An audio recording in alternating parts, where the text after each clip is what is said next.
جناب محترم صدر اسلامی جمہوریہ پاکستان آصف علی زرداری صاحب،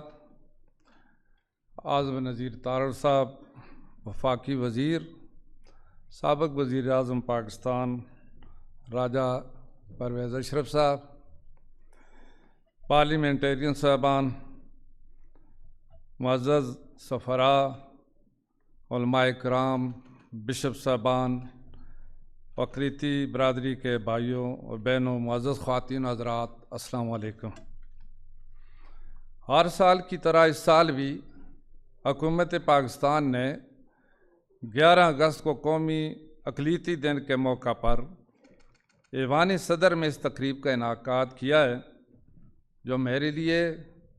قائد اعظم محمد علی جناح کے نظریے کی روشنی میں حکومت کے اقدامات کا ایک مختصر جائزہ پیش کرنے کا بہترین موقع ہے۔ اس سال حکومت نے اقلیتی حقوق کے حوالے سے اہم پیش رفت کی ہے، جس میں بین المذاہب ہمآہنگی کے لیے پالیسی کی منظوری شامل ہے، جو متعلقہ وفاقی وزارتوں، صوبائی محکموں اور سیکورٹی اداروں کے علاوہ قومی اقلیتی کمیشن میں اقلیتوں کے نمائندوں کی مشاورت سے تیار کی گئی ہے۔ پالیسی مندرجہ ذیل کلیدی اجزاء کے ساتھ ایک تفصیلی ایکشن پلان پر مبنی ہے۔ نمبر 1، اقلیتوں کے خلاف تشدد کی کارروائیوں کو مکمل ریکارڈ رکھنے کے ساتھ ساتھ ضلعی سطح پر شکایت سیل، ٹول فری نمبر اور SMS الرٹس سسٹم کا قیام ہے۔ وفاقی سطح پر انٹرنیٹ پر نفرت انگیز مواد کی روک تھام کے لیے ویب ایویلیشن سیل کی فعالی اور اسی طرح اقلیتوں کو تشدد کے واقعات سے بچانے کے لیے اقدامات کے لیے وفاقی وزارتوں کے ساتھ ساتھ صوبائی حکومتوں کے ساتھ قومی اقلیتی کمیشن کا رابطہ، وظائف اور مالی معاونت کے ذریعے اقلیتوں کو قومی دھارے میں لانا، اقلیتوں کے ملازمت میں 5% کوٹا کی فراہمی اور تعلیمی اداروں کے نصاب میں بین المذاہب ہمآہنگی کے موضوع کو شامل کرنا ہے۔ ابھی میرے بھائی جو بنارا صاحب نے بات کی تھی، جو اقلیتی ممبران صاحبان ہیں ان کے لیے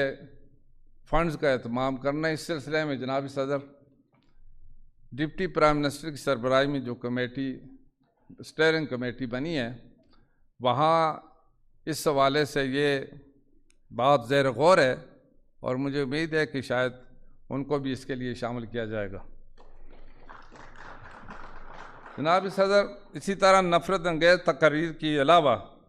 پرنٹ شدہ اور آن لائن نفرت انگیز مواد کو روکنے کے لیے علماء مشائخ کونسل کے ساتھ مشاورت ہے۔ بین المذاہب ہمآہنگی کے لیے کام کرنے والے سماجی کارکنوں کے ساتھ مشاورت اور اسی طرح بین المذاہب ہمآہنگی کو فروغ دینے کے لیے میڈیا آگاہی مہمات اور اسی کے ساتھ ہی مختلف شعبوں میں مخصوص کاموں کو انجام دینے کے لیے متعلقہ وفاقی اور صوبائی ایجنسیوں کو مخصوص ذمہ داریاں تفویض کرنا ہے۔ معزز خواتین حضرات، ہاں، حکومت پاکستان نہ صرف سرکاری سطح پر اقلیتوں کا دن مناتی ہے بلکہ اقلیتی برادریوں کے مذہبی تہوار بھی مناتی ہے۔ ان مواقع پر سرکاری تقریبات کا مقصد بین المذاہب ہمآہنگی کو فروغ دینا ہے۔ 30 جون 2025 کو ختم ہونے والے مالی سال میں حکومت نے اقلیتوں کے مذہبی تہواروں کو سرکاری سطح پر منانے کے لیے تقریبات منعقد کی، جن میں اکتوبر 2024 میں ہونے والی دیوالی کی تقریب، دسمبر میں کرسمس، اپریل میں ہولی، ایسٹر اور بہائیوں کی عید رضوان کے سلسلے میں ہونے والی تقریبات شامل ہیں۔ ان کے علاوہ حکومت بین المذاہب کانفرنسوں کا بھی انعقاد کرتی ہے، جن میں دسمبر میں پشاور، اپریل میں لاہور و کراچی اور مئی میں کوئٹہ میں ہونے والی کانفرنسیں شامل ہیں، جہاں مختلف مذاہب کے رہنماؤں نے بین المذاہب ہمآہنگی کے لیے اپنی سفارشات پیش کیں۔ معزز خواتین و حضرات، اس کے باوجود کہ 18ویں ترمیم کے تحت اقلیتوں کا تحفظ کا شعبہ صوبائی اقلیتوں کے محکموں کو سونپا جا چکا ہے، وفاقی حکومت ہر سال اقلیتی برادریوں کے لیے اقلیتی بہبود فنڈ مختص کرتی ہے، جس کے ذریعے سال 2024 اور 25 میں حکومت نے اخباری اشتہارات کے ذریعے سارے ملک سے اقلیتی برادریوں سے تعلق رکھنے والے 2236 طلباء کے لیے 6 کروڑ روپے کی تعلیمی وظائف جاری کیے۔ اس کے علاوہ 1231 ضرورت مند لوگوں کی مالی معاونت بھی کی۔ مزید برآں پورے ملک میں اقلیتی عبادت گاہوں کے لیے 4.5 کروڑ روپے کی لاگت سے چھوٹی سکیمیں جو 32 سکیمیں وہ مرمت کی اور ضروری سامان کی فراہمی کے منصوبوں پر عمل کیا۔ اس کے ساتھ ہی جس طرح کہ آج کمیونٹی رہنماؤں نے اپنے خیالات کا اظہار کیا ہے، یہ وزارت بین المذاہب امانگی اسی مقصد کے لیے وزارت مذہبی امور بین المذاہب امانگی کا مقصد ہی یہی ہے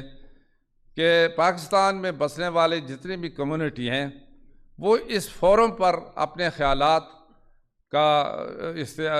اظہار بھی کر سکیں اور شیئر بھی کر سکیں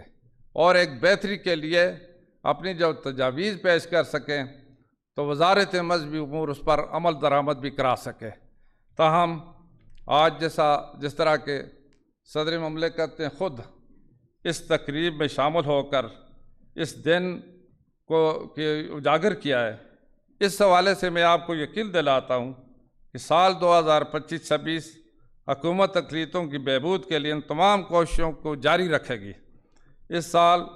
جناب کھیلداس کوہستانی نے بھی مذہبی امور بین المذاہب امانگی کے وزیر مملکت کا عہدہ سنبھالا ہے، جو ہماری اس وزارت کے لیے نیک شگون ہے اور ملک کی تمام اقلیتی برادریوں کے حقوق کے تحفظ اور ان کی فلاح بہبود کے لیے بھرپور کاوش و محنت کر رہے ہیں۔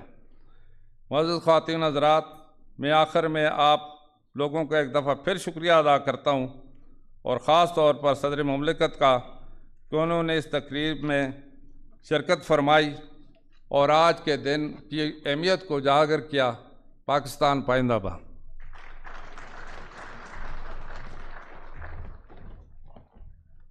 بہت بہت شکریہ جناب سردار محمد